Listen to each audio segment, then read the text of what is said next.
নবী না হয়ে দুনিয়ার, না হয়ে ফেরেশতা আল্লাহর, হয়েছি উম্মত আপনার, তার তরে শুকুর কোটিবার। সেই মোর মনে মনে বলতেছে দুব্বা নবী আমাকে হয়তো পড়ায় দিবে। আল্লাহ নবী বলেছেন তোমাদের মধ্যে কাউকে না কাউকে এই জুব্বাটা আমি নিজের হাতে পরায় দেব। প্রত্যেকটা সাহাবী জুব্বার দিকে লুলুপ দৃষ্টিতে তাকায় আছে। লুলুপ বোঝেন না? কিন্তু যেই জুব্বা পরে নবী বাইতুল মুকাদ্দাসে নবী রাসূলের ইমামতি করছে, যেই জুব্বা পরে বাইতুল মামুরের মধ্যে ফেরেশতাদের ইমামতি করেছে, যেই জুব্বা পর অবস্থায় আল্লাহর সাথে মেরাজ হলো, যেই জুব্বা পরে আল্লাহ নবীকে 5 ওয়াক্ত নামাজ দিল, এই দামি জুব্বা নবী কোন সাহাবীকে দিবেন? কে এমন জুব্বা পেয়ে নিজের জীবনকে ধন্য করবে? সবাই যখন চিন্তা করতেছে, এমন সময় নবীর পাশে একজন সাহাবী বসে মনে মনে চিন্তা করে, এই জুব্বা বুঝি নবী আমাকেই পরাই দিবে। এই সাহাবীর নাম হলো হযরত আবু বকর। জোরে বলেন নাম কি?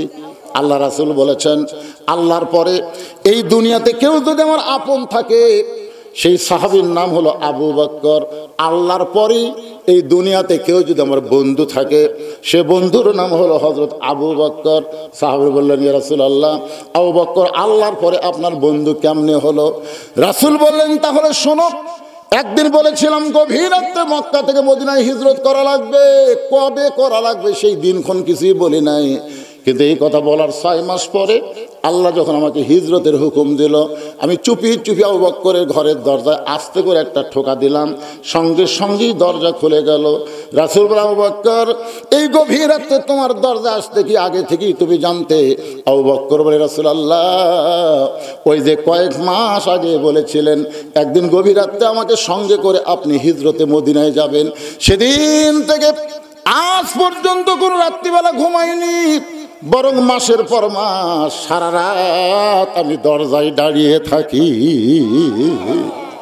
রাসূল বললেন, চলো যাই। আবু বকরকে সঙ্গে করে নিয়ে নবী গেলেন গারে সুর। মাটি থেকে 5600 ফুট উপরে একটা গর্তের মধ্যে নবী আর আবু বকর আত্মগোপন করলেন। বাজান, গর্তের গরমে নবী এক সময় একটু দুর্বল হয়ে আবু বকর উরাতটাকে বালিশ বানায় নবী ঘুমায় গেলেন। নবী যখন ঘুমায় গেছে, আবু বকর গুনগুন করে একটা গান গাইতেছে, শিশুকালে মইরা গেছে মা, গর্ভে থাকতে মরছে পিতা, নবী চোখে দেখলেন না। আবু বকরকে আল্লাহ এই মানুষটা জীবনে কাউরে কষ্ট দিল না, এই মানুষটা কোনোদিন কাউরে কষ্ট দেয়নি, চড়া কোনো কথা বলে নাই। আর সেই মানুষটাকে আজকে মক্কার মানুষরা দেখতে পারতেছে না। এই গভীর রাত্রে গর্তের মধ্যে দুর্বল হয়ে আবু বকর রাতকে বালিশ বানায় ঘুমায় গেছে। হঠাৎ আবু বকর দেখতে পায় নবীর কপাল ঘেমে মুক্তার দানার মতন ঘাম বের হয়ে গেছে। মুক্তার দানার মতন ঘাম থেকে আবু বকরের বড় লোভ হয়েছে, ওই ঘামটা যদি হাতের মধ্যে নিয়ে আমার চেহারার মধ্যে মালিশ করতে পারি, অন্তত নবীর ঘাম চেহারায় থাকার কারণে আল্লাহ তাআলা আবু বকরকে মাফ করে দিবে। এই মনে করে ডান হাতে ঘামটা নিয়ে যখন চেহারার মধ্যে মালিশ করতেছে, যেই মাত্র নিজের চেহারার মধ্যে মালিশ করে সঙ্গে সঙ্গে 4 সূর্য গ্রহ তারা তারি নূরের ইশারা, 4 সূর্য গ্রহ তারা তারি নূরের ইশারা, নইলে যে অন্ধকারে ডুবিত এই ধরনী। সবাই বলেন, নবী মোর পরশমণি, নবী মোর সোনার খনি, নবী নাম ভাবে যেজন সেই তো দোজাহানের ধরি। গোটা গর্ত আলোকিত হয়ে গেছে। এই যে ঘাম খালি চেহারায় মালিশ করছে, সঙ্গে সঙ্গে গোটা গাড়ি সুর আলোকিত হয়ে গেছে।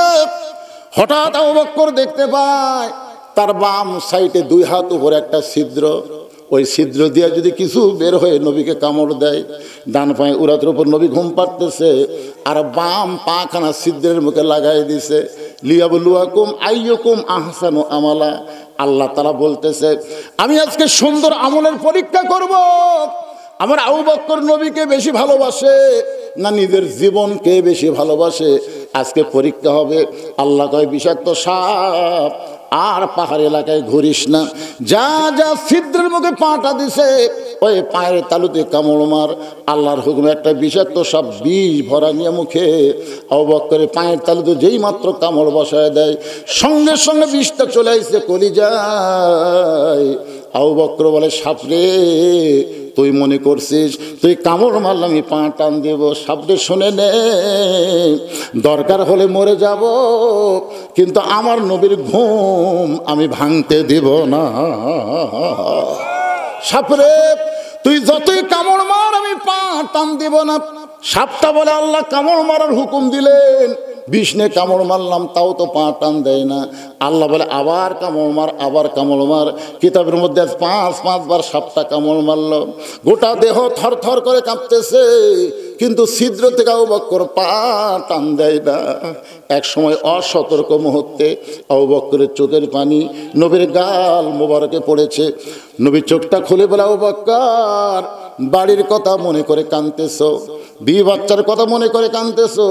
আবু বকর নবীর হাতটা এনে বুকের মধ্যে ঢুকায় বলে, নবী গো, এই বুকটা ছিঁড়ে যদি আপনাকে দেখাইতাম তাহলে দেখতে পারতেন আমার বুকের মধ্যে আল্লাহ নবী ছাড়া আর কারো জায়গা নাই। তাহলে কেন কাঁদতেছো? বলে, ছিদ্রের মুখে পাটা দিয়ে কি যেন বারবার কামড় দেয়।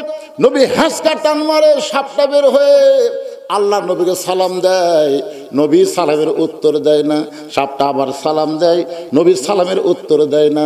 আল্লাহর হুকুমে সাপটা বলে, নবী গো, আপনারে সালাম দিলাম কিন্তু সালামের উত্তর দিলেন না। নবী কয়, সাপরে তুই আমার কলজায় কামড় মারবি আর আমারে সালাম দিবি, সালামের উত্তর হবে না। সাপ বলে, নবী আমি কোনোদিন কামড়াতে পারি না, আল্লাহ যদি কামড়ের হুকুম না দেয়। আল্লাহ হুকুম দিয়েছে বলি তো কামড় দিলাম। সঙ্গে সঙ্গে নবী বলে, আল্লাহ আবু বকরকে নিয়ে আপনি হিজরতের হুকুম দিলেন, এই গাড়ির সুরের মধ্যে তার মৃত্যু আপনি কামনা কেন করলে? আল্লাহ বলে, হাবিব আবু বকরের পরীক্ষা, Abu Bakar golden A plus পাইছে, আপনার মুখের থুতু মোবারক পায়ের তালুতে লাগায় দেন, বিষটা পানি হয়ে যাবে। বিষটা যখন পানি হয়ে গেল, নবী হাত ধরে বলে, আবু বকর একবার না, দুইবার না, 5বার সাপটা কামড় মারলো। একটা বার কামড় দেওয়ার পরেই তো তুমি আমার ঘুম থেকে চেতন করতে পারতা, কিন্তু চেতন না করে 5টা বার সাপের কামড় কেন হজম করলে? আবু বকর বলে, রাসূলুল্লাহ আমার জীবনের চাইতে আপনার ঘুমের দাম অনেক বেশি। আল্লাহু আকবার। আল্লাহ কোরআনে বলেন, ইয়া আইয়ুহাল্লাযীনা আমানুত্তাকুল্লাহা হাক্কা তুকাতিহি ওয়া লা তামুতুন্না ইল্লা ওয়া আনতুম মুসলিমুন। আল্লাহু আকবার। আমরা আল্লাহর প্রশংসা বেশি করব না কম করব? কেন করব? যে এই রজব আজকের এই রাতে আল্লাহ তাআলা আমাদের নবীকে কোথায় নিয়ে গেছিলেন? জোরে বলেন, কোথায়? মেরাজে না, আরশে। কোথায় নিয়ে গেছিলেন? আরশে নিয়ে গেছিলেন। আরশে নিয়ে যায় নবীকে আল্লাহ কি দিছিলেন? হ্যাঁ, এই জিনিসটাই আজকে গুরুত্ব দেওয়া লাগবে। কথাটা বুঝলেন না? লাইলাতুল মেরাজকে নিয়ে আলোচনা করলে খালি মেরাজের ঘটনা করলেই তো কয়েক রাত লাগবে। ঘটনা এখানে বিশেষ উল্লেখ না, উল্লেখ্য হচ্ছে যে আমাদের নবীকে আল্লাহ তাআলা আরশে নিয়ে গেছিলেন। এটা তো ঠিক, বিশ্বাস করেন না? করেন? হ্যাঁ, বিশ্বাস করতে হবে। বিশ্বাসে মিলাই বস্তু তর্কে বহুদূর। এক সময় আমাদের নবীকে আল্লাহ তাআলা জান্নাতে প্রবেশ করার তৌফিক দিলেন। সুবহানাল্লাহ বলেন। আল্লাহ রাসূল জান্নাত দেখেছেন। আমি এখন আপনাদের কাছে জানতে চাচ্ছি, জান্নাত দেখেছেন কি বাহির থেকে না ভিতর গিয়া? আপনাদের কি মনে হয়, বাইরে থেকে দেখছেন না ভিতরে যায় দেখছেন? হ্যাঁ, ভিতরে গেছিলেন। আল্লাহর নবী যখন ভিতরে গেলেন, ওই সময় ফেরেশতা জিবরাইল আল্লাহর নবীকে বললেন, আপনি যদি জান্নাত থেকে বের না হন, আল্লাহ আপনাকে জান্নাত থেকে বের করে দিবে না। কেন দিবে না? কারণ আল্লাহ নিজেই বলেছেন, সালামুন আলাইকুম তিবতুম ফাদখুলুহা খালিদিন। একজন দুইজন কোন কেন? কোরআনের আয়াত তেলাওয়াত শুনলে কি ঈমান বাড়ে না কমে? ঈমান বাড়ার লক্ষণ কি? চুপ করে থাকা। 15.5 বছর আমরা চুপ করেছিলাম। এই চুপ করে থাকার কারণেই তো অন্যায়ভাবে দিনের ভোট রাতে হচ্ছে, ভোট ছাড়া এমপি হচ্ছে। ধরে কথা ঠিক কিনা? চুপ, কেউ কোনো কথা কয় না। আমার এলাকার কষায় 500 টাকার গোস্ত 550 লাগালো। আমি বললাম, কে ভাই হঠাৎ 500 টাকার গোস্ত 550 কেন? জনগণ কথা কয় না হুজুর। অসুবিধা নাই তো। পরের হাটে হয়ে গেছে 600, পরের হাটে 650। একটা জনগণ কথা কয় না, সবাই বলে 1 কেজি জায়গা হাফ কেজি নিব, কিন্তু কথা বলে বিপদত পড়বো না। দুইজন কথা বলবার গেলে চারিদিকে তাকায়, ফিস ফিস করে কথা বলে। কে রে ভাই জোরে কথা বলো? দেওয়ালের কান আছে। আপনার বলেন তো দেওয়ালের কোনো কান আছে? মানে আমরা এত বোবা হয়ে গেছিলাম যে আমাদের কথাই ছিল না। তো এখন শাশুড়ি বলতেছে যে জামাই আইলো, আজকে 2 কেজি গোস্ত নিয়ে আসেন। 650 করে 2 কেজি কত হয়? 1300 টাকা। 2 কেজি গোস্ত নিয়ে 1500 দিছে, কষায় 100 টাকা ফেরত দিচ্ছে। তো বলে ভাই দাম তো হবে 1300, 100 দিলা কেন? আজকে 700। তখন আস্তে করে গোস্তের টোপলা রাখে ওই কষাইয়ের কাছে দাওয়া ছিল, খপ করে নিচ্ছে। নিয়ে যে এর উপরে খাটের উপরে, আপনি খাটে করেন না কি করেন, কাঠের উপরে যে গোস্ত থোড়াই, ওইটা লাত্তি দিয়ে ফেলে দিয়ে আর ঘাড়ে ধরে বলতেছে, দাও ঘাড়ে ধরে বলতেছে, এখন বল কত করে কেজি, এখন বল। তখন কষাই বলতেছে, আপনি যা বলবেন তাই।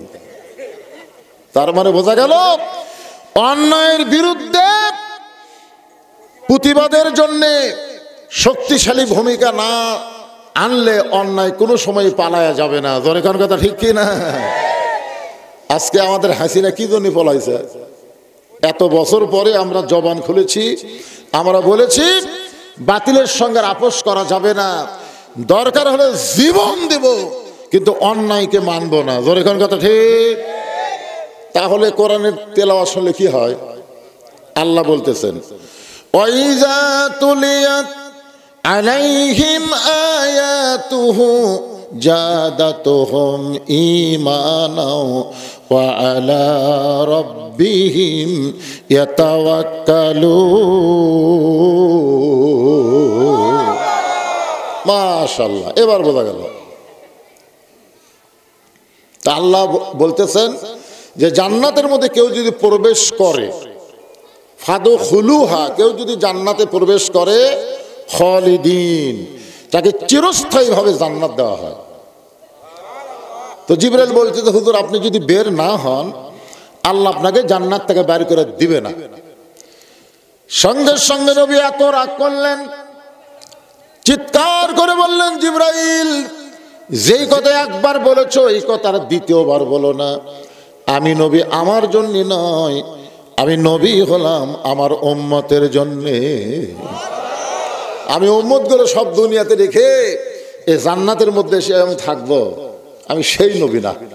চিন্তা করে দেখেন ভাগ্য করে আমরা কি নবী পাইছি, যাকে শুধু নবী না, আমরা কিন্তু বলেছি আল্লাহুম্মা সাল্লি আলা সাইয়্যিদিনা। সাইয়্যিদিনা শব্দের অর্থ কি? 2-1 বলেন কেন? আমাদের নেতা। এটা কি মুখে মুখে না অন্তর দিয়া? দেশে বহু দল আছে যারা নবীকে নবী বিশ্বাস করে কিন্তু নেতা হিসাবে মানে না। এরকম দল আছে না? না, নবীর প্রতি দরুদ পড়ে, নবীরে সালাম করে মসজিদের ভিতরে, কিন্তু নবীর সমাজ গড়ার কাজে এদের দ্বন্দ্ব মনে বাজে। মনে করে নবী থাকবে মসজিদে, নবী থাকবে মাদ্রাসায়, নবী আবার সংসদে কেন যাবে? নবীর জায়গা এরকম ভালো ভালো জায়গা, মোল্লার দৌল মসজিদ পর্যন্ত। মোল্লারা মসজিদে থাকবে, মাদ্রাসায় থাকবে। এই মোল্লার আবার কোরআন নিয়ে রাজনীতির কথা কয়। কিছু লোক আছে এরকম বিরুদ্ধচারণ করে। যখন কথা ঠিক কিনা? আমাদের নবী শুধু নবী না, তার জীবনী পড়ে দেখেন নবী হিসাবে তিনি যেমন শ্রেষ্ঠ নবী ছিলেন, আবার গরিব হিসাবে তার চাইতে বেশি গরিব কেউ ছিল না, আবার ধনী হিসাবে তার চাইতে ধনী কেউ ছিল না, নরম হিসাবে তার চাইতে বেশি নরম কেউ ছিল না। আবার বদরের যুদ্ধে বাতিলের বিরুদ্ধে তিনি প্রধান সেনাপতি। জোরে কোন কথা ঠিক কি না? মক্কায় তিনি মার খেয়েছেন, আবার মদিনাতে গিয়ে নবী সর্বপ্রথম মদিনাকে রাষ্ট্র গঠন করে আমাদের নবী হয়ে গেলেন রাষ্ট্রপতি। মানে যেদিকে যাবেন সব দিকে আমাদের নবী আছে না নাই?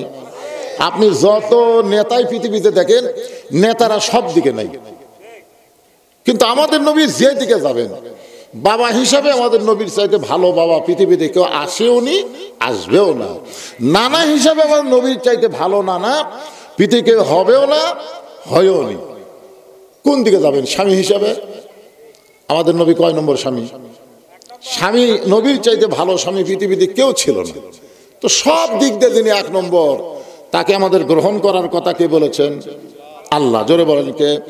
লাকাদ কানা লাকুম ফি রাসূলিল্লাহি উসওয়াতুন হাসানাহ।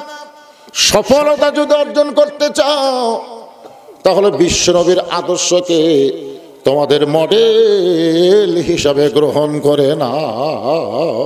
আল্লাহু আকবার। জিবরাইল, তুমি মনে করছো আল্লাহ আমারে জান্নাত দিছে আর জান্নাত পাই আমি সব ভুলে যাব? সেই নবী আমি না। আমি জান্নাত দেখার জন্য ঢুকছি। আল্লাহ যদি বলতো আমাকে জান্নাতে থাকেন, আমি ঢুকতামই না। কি জন্য ঢুকছি? দেখার জন্য। দরকার কি জন্যে? আমি সেই দিন জান্নাতে থাকার নিয়তে ঢুকবো যেদিন আল্লাহ আমার সমস্ত উম্মাত উম্মতদেরকে জান্নাত দিয়ে দিবে। এখন চিন্তা করেন, যেই নবী জান্নাতের মধ্যে গিয়েও আমাদের কথা ভোলেনি, আমরা সেই নবীকে কি করব? খালি নবী স্মরণের মধ্যে রাখবো না গ্রহণের মধ্যে রাখবো? হ্যাঁ, গ্রহণ করা লাগবে।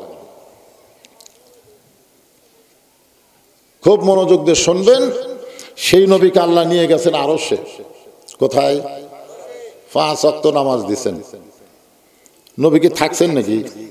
আল্লাহর কাছে থাকার মজাই আলাদা। আরো সেই রকম নবী আমাদের জন্য আবার দুনিয়াতে চলে আসলেন 5 ওয়াক্ত নামাজ নিয়ে। ধরে কোন কয় ওয়াক্ত? 5 ওয়াক্ত নামাজকে সামনে নিয়েই আজকের আলোচনা হবে।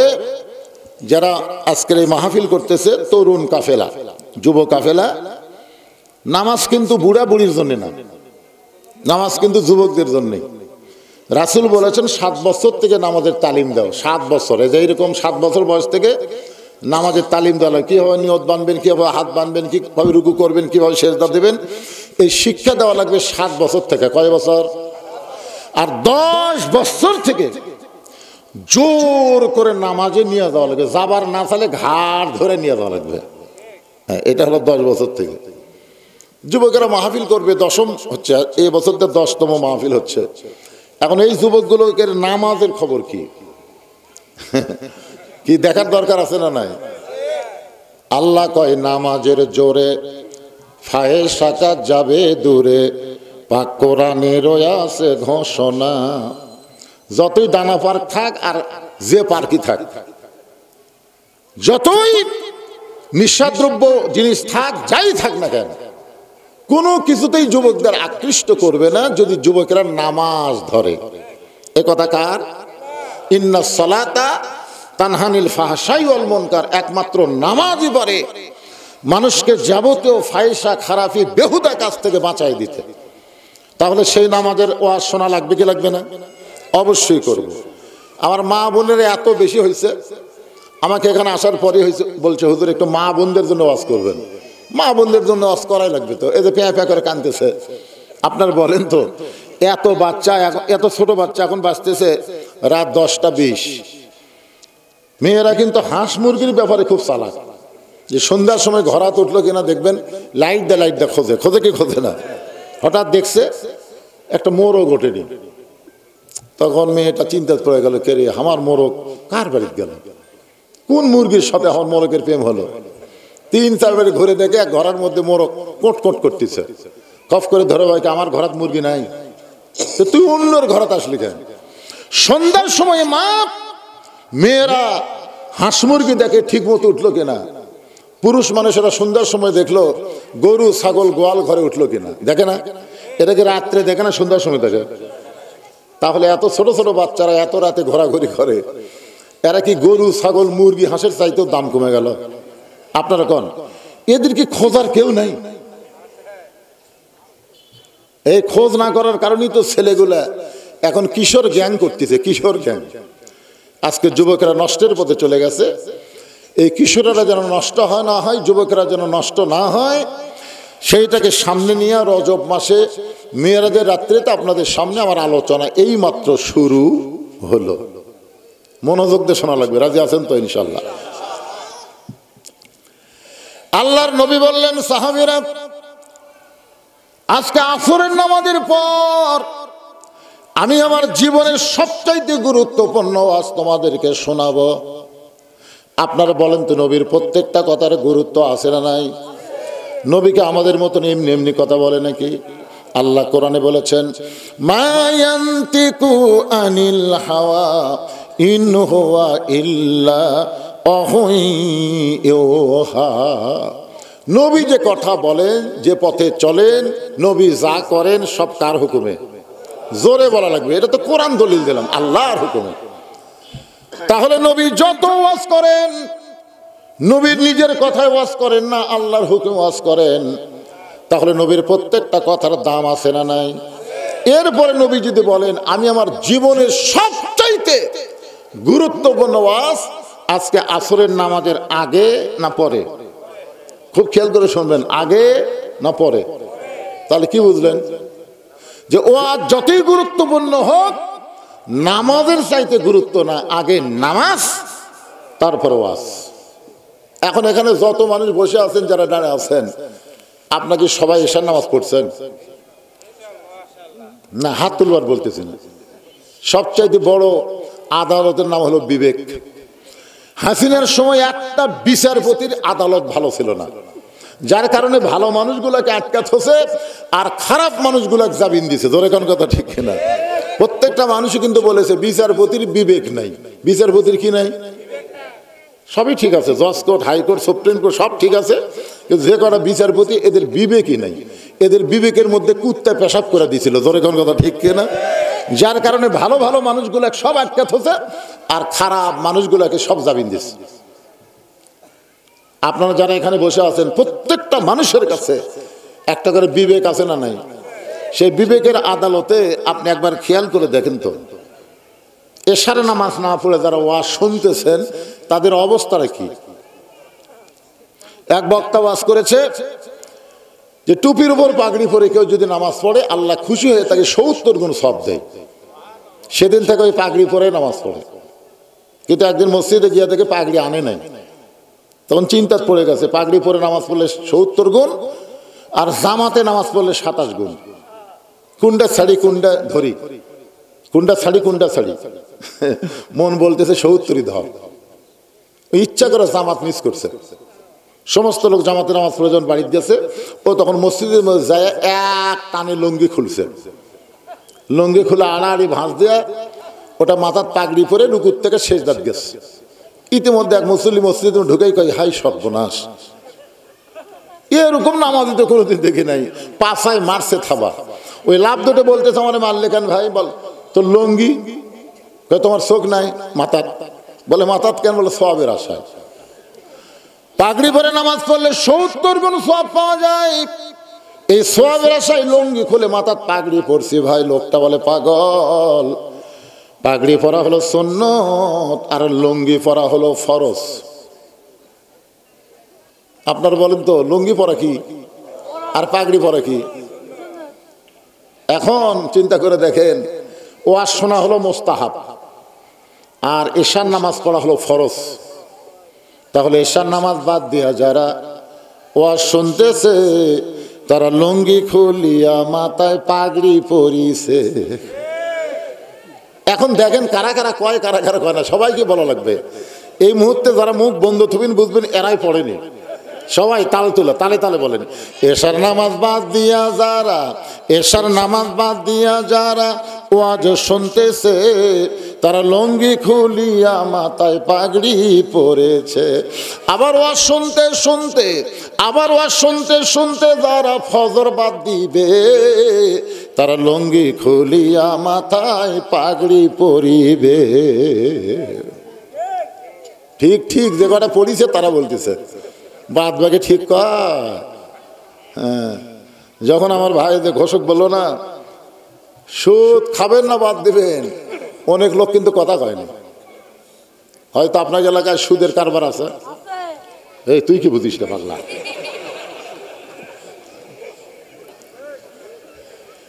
লাইলাতুল মিরাজ এমন একটা রাতে আজকের মাহফিল হচ্ছে, সুবহানাল্লাহ বলেন। এই যারা দাঁড়িয়ে আছেন কি আসলে বসার জায়গা নাই না বসবেন না? এর মধ্যে মোটর সাইকেল ঢুকলো কোথেকে? না, লোকজনের জায়গা হচ্ছে না, মোটর সাইকেলের মধ্যে রাখা যাবে? আসরের নামাজের আজান দিলেন হযরত বেলাল ইবনে রেবাহ। ইসলামের প্রথম মুয়াজ্জিন হলেন হযরত বেলাল। আল্লাহ রাসূল বলেছেন কিয়ামত পর্যন্ত যত মুয়াজ্জিন হবে, এই মুয়াজ্জিনরা আজান দিবে মুসল্লির কান পর্যন্ত পৌঁছবে, কিন্তু হযরত বেলাল যখন আজান দেয় ওই আজান আল্লাহর আরশ পর্যন্ত পৌঁছে যায়। কিছুদিন আগে এক মুয়াজ্জিন আমারে কইছে, হুজুর আমি একটা বিপদে আছি। আমি কি বিপদ? বলে ফজরের আজান যখন শুরু করি তখন 4-5টা কুটি থেকে যে দৌড়ে আসে, আচ্ছা মসজিদের জানলার উপর পা তুলে দেয় উ করে। হুজুর এই আমার আজান ওরকে উ একত্র হয়ে মাইক দিয়ে প্রকাশ পায়। আপনি বলেন তো হুজুর এই কুত্তা কেন উ করে? আপনাকে এলাকাত করে নাকি এরকম? হ্যাঁ, আজান দিলে। তাই আমি মুয়াজ্জিনকে বললাম, ভাই রে এটা কেন করে আমি তো বুঝতে পারতেছি না।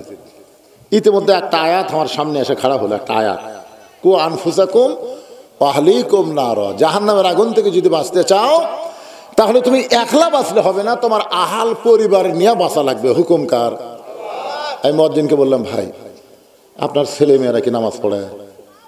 আপনি তো আজান দেন, এরা কি আজানের পরে ওঠে চেতন পায় নামাজ পড়ে? না হুজুর আমার আড়িয়াগুলো একটাও নামাজ পড়ে না। মানে বেটার নাম তো আড়িয়া, বেটার নাম কি? আড়িয়া, একটাও নামাজ পড়ে। এই জন্যই কুত্তা উ করে যে তুমি মেয়ে আজান দাও, তোমার নিজের ছেলেই নামাজ পড়ে না। চিন্তা করে দেখেন, প্রথম মুয়াজ্জিন হযরত বেলাল, যার আজান দুনিয়ার মধ্যে সীমাবদ্ধ থাকে না, আল্লাহর আরশ পর্যন্ত পৌঁছে যায়। সাহাবা বললেন, ইয়া রাসূলুল্লাহ হযরত বেলালের আজান আল্লাহর আরশ পর্যন্ত পৌঁছে যাওয়ার কারণ কি? রাসূল বললেন, তাহলে শোনো, এই বেলাল শুধুমাত্র ঈমান গ্রহণ করার অপরাধে, তার কোনো অপরাধ ছিল না, একটাই মাত্র অপরাধ, ঈমান গ্রহণ করেছে। আর এই গ্রহণ করার অপরাধে সারাদিন ধরে বেলালকে মারছে। শুধু সারাদিন ধরে বেলালকে মারে নাই, বুকের উপর পাথর চাপা দিয়া সারা রাত চাপা দিয়ে রাখছে। এরপরেও যখন বেলাল আল্লাহ বাদ দেয় নাই, বেলালের জিহ্বাটা টেনে বের করে ওই জিহ্বার মধ্যে কাফের বেঈমানেরা পেরেক ঢুকাইয়া দিছে। এরকম জিহ্বা টেনে বের করে জিহ্বার মধ্যে পেরেক মারছে, এদিক দিয়ে বের করে এদিক দিয়ে সাদা করে দিছে। হযরত আবু বকর বেলালকে মুক্ত করে যখন আল্লাহ নবীর কাছে নিয়ে যাওয়া হয়, নবী তাকায় দেখে বেলালের জিহ্বাটা অনেক নিচ পর্যন্ত বের হয়ে জিহ্বাটা ফুলে গেছে। আল্লাহ রাসূল বেলালের জিহ্বার ভিতর থেকে পেরেকগুলো বের করে দিয়া নিজের পবিত্র জিহ্বা বেলাল জিহ্বার সাথে লাগাই দিল। সঙ্গে সঙ্গে বেলালের জিহ্বাটা আগের চেহারায় ফিরে মুখের মধ্যে ঢুকে গেল। ধরে কোন সুবহানাল্লাহ। সঙ্গে সঙ্গে আল্লাহ নবী একটা আয়াত তেলাওয়াত করলেন, ইন্নাল্লাযীনা ক্বালু রাব্বুনাল্লাহু সুম্মা ইসতাকামু তাতানাজ্জালু আলাইহিমুল মালাইকা আল্লা তাখাফু ওয়ালা তাহজানু ওয়া আবশিরু বিল জান্নাতিল্লাতী কুনতুম তুআদুন।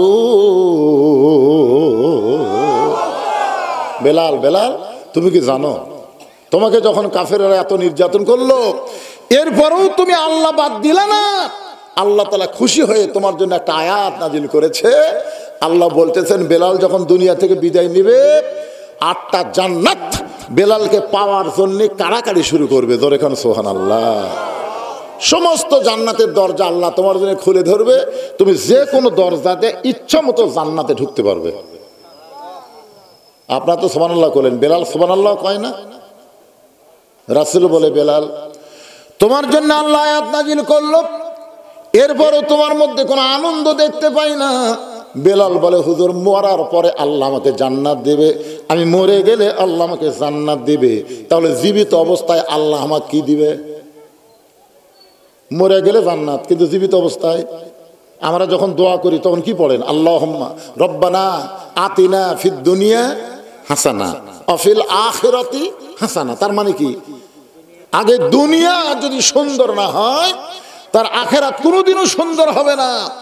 বাংলাদেশে যতদিন নামাজ কায়েমের আন্দোলন না হবে, বাংলাদেশের মুসলমান যতদিন নামাজ কায়েমের পক্ষে কাজ না করবে, ততদিন যতই আপনি চেষ্টা করেন আপনার আখেরাত কোনোদিন ভালো হবে না। আগে দুনিয়া সুন্দর হওয়া লাগবে। বাংলাদেশ কেমন আছে এখন? ঠিক আছে? হিন্দু জন্ম দিছে সন্তান, মুসলমানের ঘরে লালন পালন করতে দিছে, 10 বছর পরে হিন্দু তার সন্তান ফেরত নিছে। আপনার বলেন তো এই সন্তান ভগবান কবে না আল্লাহ কবে? কেন কবে? কি জন্য? পরিবেশের কারণে। আচ্ছা ঠিক আছে, আবার মুসলমান জন্ম দিয়ে হিন্দুর বাড়িতে 10 বছর রাইখা দিছে, এখন 10 বছর পরে মুসলমান সন্তান ফেরত দিছে, এই সন্তান কি বলবে? আল্লাহ কবে না ভগবান কবে? তার মানে কি বুঝলেন? জন্ম দিলেই হিন্দু মুসলমান হয় না, হিন্দু মুসলমান হয় পরিবেশের কারণে। বর্তমান যে পরিবেশ চলতেছে, এই পরিবেশে আমাদের ছেলেরা কি হবে? যারকে প্রত্যেকে হাতে হাতে একটা করে 4G মোবাইল, 5G মোবাইল। চিন্তা করে দেখেন, এমনকি যে ছোট বাচ্চা যে কোলন নিয়ে ঘুম পাচ্ছেন, ওই রকম বাচ্চারাও এখন মোবাইল ছাড়া ভাত খায় না। হ্যাঁ, এমন জিদ হয়ে গেছে, মোবাইল চালু না করলে ভাতই খায় না। যখন কান্না শুরু করে মোবাইল চালু করে দিলে কান্না থামে। এমন একটা পরিবেশ আমাদের বর্তমান বাংলাদেশে চলতেছে। এই পরিবেশে অবশ্যই আজকে মেরাজের রাতে এগুলো বিষয় আমাদের শোনার দরকার আছে না নাই? পরিবেশ ভালো হবে, ইনশাআল্লাহ ভালো হবে। এই ছেলেদের 4G কেন, 5G 6G যদি মোবাইল থাকে তারপরে এরা খারাপ ভিডিও দেখবে না, দেখবে না। দেখবার গেলেই ওর ভিতর থেকে একটা ভয় আসবে, কেউ না দেখলেও আল্লাহ দেখতেছে রে। কম্বলের তলে দেখা লাভ নেই, কে দেখতেছে? আর 2 কাঁধের ফেরেশতা। তুমি যখন দরজা জানলা বন্ধ করে খারাপ কিছু দেখতেছ, তো মনে করতেছ তোমার 2 কাঁধের ফেরেশতা ঘুমাইছে। তোমার 2 কাঁধে 2 মোহরি, লিখিতেছেন ডায়েরি, দলিল দেখে রায় দিবে, টাকা পয়সার নাই কারবার। কিরামান কাতিবিন ইয়ালামুনা মা তাফআলুন। রাতের বেলা 10টা ভোট দিছে, 20টা ভোট দিছে, 50টা ভোট দিছে, সকালে চা খাবার যে গল্প করতেছি, কেউ দেখেনি। এমন ভাবে সিল মারছি ভাই, খালি দরজা জানলা বন্ধ করে সমানে মারছি, কেউ দেখেনি। তখন 2 কাঁধে ফেরেশতা বলতেছে, আল্লাহ এরা যে বলতেছে কেউ দেখেনি, তাহলে আমরা কি করলাম? আল্লাহ বলতেছে তোরা কি দেখছি? সমানে খালি একটা মার্কার উপরে সমানে মারছে। আল্লাহ বলতেছে বাংলাদেশ গণতন্ত্রে একজন একটা ভোট দিবার পারবি, কিন্তু একজন তো 2টা দিবার পারবে না, কিন্তু এরা যে 10টা দিল, এরকে রেজাল্ট কি হবে? আল্লাহ বলে লেখা তো বাম কান্তে জাউরা। কি লেখা তো? জাউরা। কারণ এরকে জন্মের ঠিক নাই। যারকে জন্মের ঠিক নাই তারাই এই অন্যায় করতে পারে। ধরে কথা কন না কেন ভাই, কথা কন না কেন? কি মনে করতেছে ধরা খাবেন না? 2 কান্দে মুহুরি এমনি এমনি বসে আছে। একটু মনোযোগ দিয়ে শুনবেন। আল্লাহ কোরআন কারিমের মধ্যে বলে দিলেন, আল্লাযী খালাকাল মাউতা ওয়াল হায়াতা লিয়াবলুয়াকুম আইয়ুকুম আহসানু আমালান ওয়া হুয়াল আজিজুল গফুর। যে আয়াতকে সামনে নিয়ে আজকের আলোচনা, আয়াতটা আবার আপনাদেরকে স্মরণ করে দিলাম।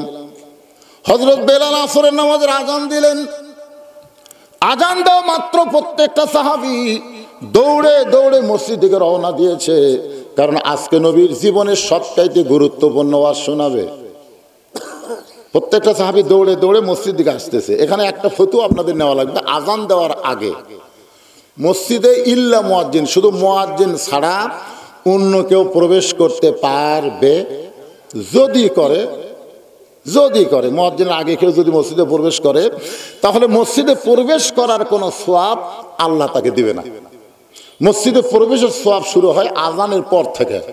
আমার কথাটা খেয়াল করবেন। মসজিদে আপনি প্রবেশ করতেছেন না, এই প্রবেশের সওয়াব কখন থেকে শুরু হয়? কথা কয় না রে বারে, আযানের পর থেকে। হ্যাঁ, আযান দেওয়ার প্রথম 3 মিনিটের মধ্যে যারা মসজিদে পাও দিবে, আল্লাহ রাস্তা একটা উট কুরবানির সওয়াব আল্লাহ দিবে। দিবার পারবেন? উট পারবেন? বাংলাদেশের কোনো হাজিরাও পারেনি। আমরা 7 হাজি মিলা উটের বাজারের যা দাম শুনে কয় না ভাই ছাগল দেয় ভালো, কারণ নিয়ত করেছি 500 রিয়ালের মধ্যে দেবো, কিন্তু উট দিবার গেলে 1000 রিয়াল করে লাগতেছে, দরকার নাই। তাহলে ধনী লোকেরাই হজ করবার যায়, তারাও মক্কা যায় ছাগল কুরবানি দেবে। আজান দেওয়ার প্রথম 5 মিনিটের মধ্যে যারা মসজিদে পা দিবে, আল্লাহর রাস্তায় একটা গরু কুরবানি সওয়াব আল্লাহ তারা আমল নামায় দিবে। আজান দেওয়ার 10 মিনিটের মধ্যে যারা মসজিদে ঢুকবে, ছাগল এবং দুম্বা কুরবানি সওয়াব আল্লাহ আমল নামায় দিবে। মুয়াজ্জিন যখন আকামত দিবে, এমন সময় কেউ যদি মসজিদে ঢুকে, আল্লাহ তাকে সওয়াব থেকে বঞ্চিত করবে না। একটা মুরগি অথবা ডিম দানের সওয়াব আল্লাহ তার আমল নামায় দিবে। কিন্তু আজান দেওয়ার আগে কেউ যদি ঢোকে, এই সওয়াব থেকে সে বঞ্চিত হয়ে যাবে। এখন আপনারা বলেন কখন ঢুকবেন, আজানের আগে না পরে? আজানের আগে যারাই মসজিদে ঢোকে এর নিয়ত খারাপ। আজানের আগে যারা ঢোকে এর নিয়ত কি? খালি মুয়াজ্জিনের ভুল ধরা। কার ভুল ধরা? কাম নাই তো, কাম নাই। এই মুয়াজ্জিন এই মসজিদের কোন ভাষা কেন, এখানে ময়লা কেন, টাইসের উপর লোক দেয়, টাইসের উপর ধুলা কেন? মুয়াজ্জিন যা মনে মনে খেপা যায়। এই জন্য আজান দেওয়ার আগে না, আজান দেওয়ার পরে ঢুকবেন। আমার কথা কি বুঝতে পারলেন? হ্যাঁ, এই ফতোয়াটা মানবেন, সওয়াব পাবেন। হযরত বেলাল যেই মাত্র আজান দিয়েছে, প্রত্যেকটা সাহাবী দৌড়ে দৌড়ে মসজিদের মধ্যে ঢুকতেছে। মসজিদ ঢোকার সময় ইচ্ছা মতো ঢুকলে হবে না। আপনি যে দলই করেন, আওয়ামী লীগ করেন, বিএনপি করেন, জামাত করেন, জাতীয় পার্টি করেন, যে দলই করেন, আল্লাহর ঘরে ঢুকতে সবাইকে এক দল হয়ে ঢোকা লাগবে। ডান পা ধরে কোন পা, ডান পায়ে ঢুকে আওয়ামী লীগ সামনে কাতার, বিএনপি দ্বিতীয় কাতার, জাতীয় পার্টি তৃতীয় কাতার, আর জামাত চতুর্থ কাতার। কি মনে করতেছেন? একদিন মসজিদের মধ্যে 3 দল ঢুকছে, কিন্তু ইমাম সাহেবের মায়ের অসুখ, হাসপাতালে নিয়ে গেছে। ইমাম আসে নাই। এখন আওয়ামী লীগ, বিএনপি, জামাত এই 3 দল ঢুকে দেখতেছে হুজুর নাই, বারে এখন সামনে কে যায়? জামাত ইসলাম আওয়ামী লীগ বলতেছে ভাই তোরাই বড় দল, তোর কি একজন সামনে দেখা? না না পাগলা, আমরা মাঝে মধ্যে নামাজ পড়ি রে, ওই জায়গার জীবনেও খাড়া হই না। তাহলে বিএনপি ভাই কি খবর? আকামত দেবো, আকামত দেবো। তাহলে যাবি কে? জামাত তুমি যাও। কি মনে করতেছেন? যখন একের কাঁধে কাঁধ মিলে আওয়ামী লীগ, বিএনপি, জামাত খাড়া হচ্ছে, ফেরেশতা বলতেছে আল্লাহ এরা বাইরে 14 দল 20 দল, ভিতরে এক কাতার, কারণ কি? আল্লাহ বলতেছে মসজিদ যেমন আল্লাহর বিশ্বাস করে, আওয়ামী লীগ, বিএনপি, জামাত গোটা বাংলাদেশে আল্লাহর এই বিশ্বাস যেদিন করবে, সেদিন মসজিদের সৌন্দর্য সমাজের মধ্যে, রাষ্ট্রের মধ্যেও প্রতিফলন হবে। জোরে কোন কথা ঠিক না?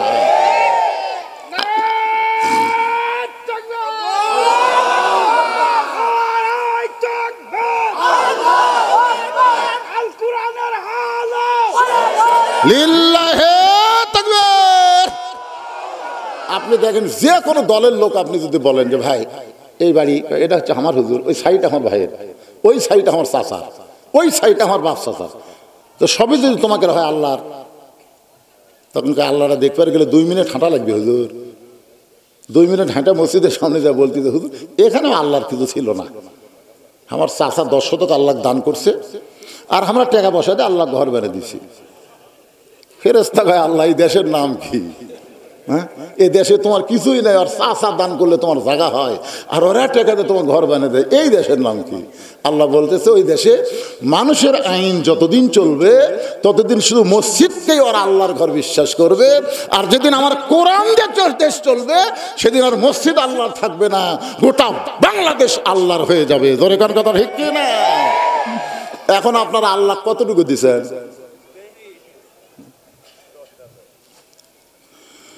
সমস্ত সাহাবী মসজিদের মধ্যে ঢুকে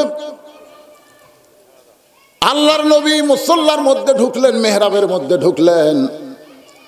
আসরের ফরজ হলো 4 রাকাত। জোরে বলেন কয় রাকাত? 2 ওয়াক্ত নামাজের সালাম ফিরায় নবী সাহাবীর দিকে মুখ ঘুরাই। একটা হলো ফজর, একটা হলো আসর। আমার কথা কি আপনারা বুঝতে পারতেছেন? খুব গুরুত্ব দিয়ে শোনা রাখবে বাজান, মিরাজের রাত। হ্যাঁ, আপনারা বলেন তো জোহরের পরে সুন্নত নফল আছে না নাই?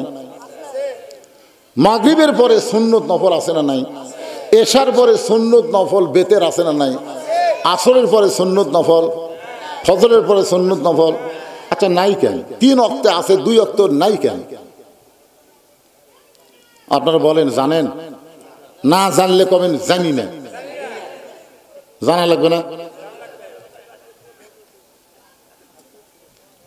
কেউ যদি যাবার চায়, যে এখন এক ভাই চলে গেল, কেউ যদি এরকম যাবার চায়, আপনারা বলবেন স্যান্ডেল থুয়া যায়। এই দিকে খেয়াল করেন, এই স্যান্ডেল যখন হাতত নিল, আপনারা দেখলেন আপনাদের মাথার উপর দিয়ে স্যান্ডেল গেল, দেখছেন? কথা কর না কেন?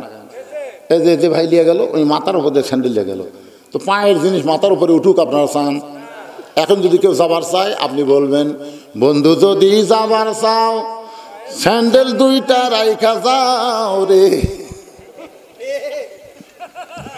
বাংলাদেশের মানুষ জুতা স্যান্ডেলকে এত ভালোবাসে যে গোটা নগা বেড়া বেড়া জুতার তলা নাপাক করে জোহর নামাজ পড়বার ঢুকতেছে জুতা স্যান্ডেল হাতত নিয়ে। ফেরেশতাকে আল্লাহ নাপাক জুতা তোমার পাক মসজিদের মধ্যে ঢুকতেছে, কারণ কি? এরা কোরআনের মধ্যে চোরের আইন ঠিকই আছে, দেখে না? জুতা চুরি বন্ধ হবে। শুধু তাই নয়, সোনার টোপলাও দরজাত রাখলে ভুল করে কেউ হাত দিবি না। সে আইন আল্লাহর কোরআনে আছে না নাই? জোরে কোন আছে না নাই? একেবারে না পাক জুতে লেজা সামনে থতে পারে, সামনে থতে, সামনে একটা কাঠের বাক্স থুয়ে দিছে। কি জন্য? কার ভয়ে? সত্যি করে বলেন তো, আপনি জুতা নিয়ে যে আল্লাহর ঘরে ঢুকলেন, কার ভয়ে ঢুকছেন? আল্লাহর ভয়ে? 2 জুতা চোর খালি ঘুরতেছে মসজিদের বাইরে, বুঝছেন?